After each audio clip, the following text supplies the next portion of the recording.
Welcome in, ladies and gentlemen, to Hawk Talk alongside Jack Keffer.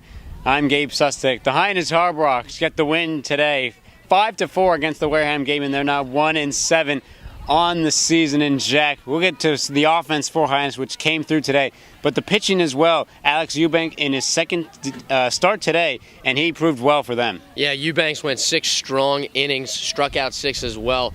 Curveball looked great. The fastball on the outside corner, on the outside half, was really nice as well. And then strong relief appearances as well. Tristan Barlow pitched 2 strong innings. Got a little hazy in the 9th there, but James Harrington shut the door after a deep fly ball to center field, and they got out of the 9th alive and well. Harrington with the save today, and I guess they will credit Barlow with the win. So for Hyannis, we'll get to the offense now at this point. And for Hyannis, for the most part, it's been about Zach Rutherford, and it was all on him today. 2 for 4 today, the biggest one coming in that 8th inning with that 2-run double. Yeah, you can't say enough about Zach Rutherford and what he has done for this team. He set them up to win last night in the bottom of the 10th when he had a leadoff double and he couldn't come around to score. But Rutherford, he's doing everything in his power that he can do, and it's really coming around for him.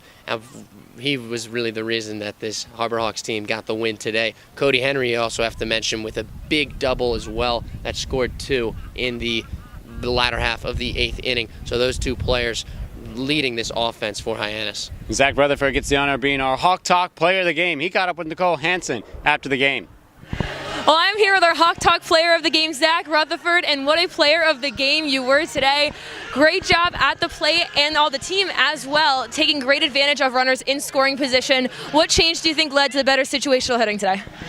We just had those timely hits today. Like earlier in the season, we haven't been getting those timely hits, and it definitely showed today. And now you got that hit that got the first 2 runs going in the 8th inning. What did you see at the plate that got that hit, and what were you looking for when you got up there? When I came up there, I was just looking for something. I saw the infield came in, so I was just looking for something I could pitch that I could handle and just drive it to the outfield.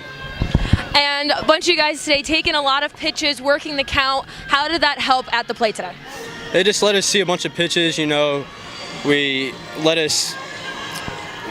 saw all the pitchers' pitches, so then we felt more comfortable at the plate, knowing what they had, and we were just able to get those timely hits. And you've been doing really well hitting all season so far. What's really been working for you? What have you been doing? What have you been working on to be able to consistently be doing well at the plate? Yeah, I've just been trying to swing early in the count, you know. You don't want to get behind these pitchers up here because they're so great. So just swing it at fastballs early in the count. Lastly, how does it feel to finally have that first win under your belt?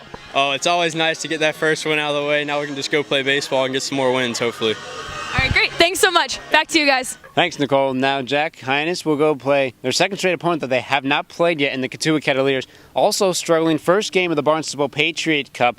Hyannis has dealt with Katuitt pretty well last year. They beat them every single time.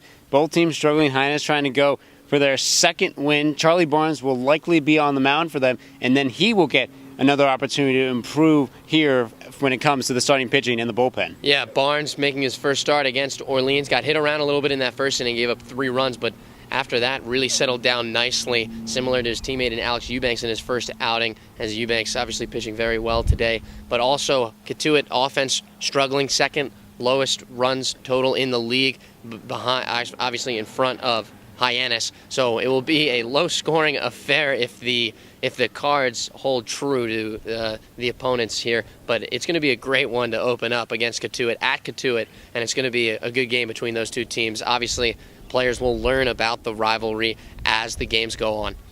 And now, Jack, of course, a good moment today here at McCain Park. Let's stick with the good moment and your best Little League memory that you have. Yeah, obviously, so Barnstable Little League coming to today's game as the kids flooded the field for the national anthem, standing next to these players. Finest Little League moment that I have had was probably in majors when I was 12 years old. I hit a fly ball into right field. It got to the fence. The right fielder missed it. It landed, so they counted it as a hit. I rounded second, slid into third. They overthrew the third baseman, and then I came home. It was my only home run ever in Little League. I was going to say, a lot happened in that play.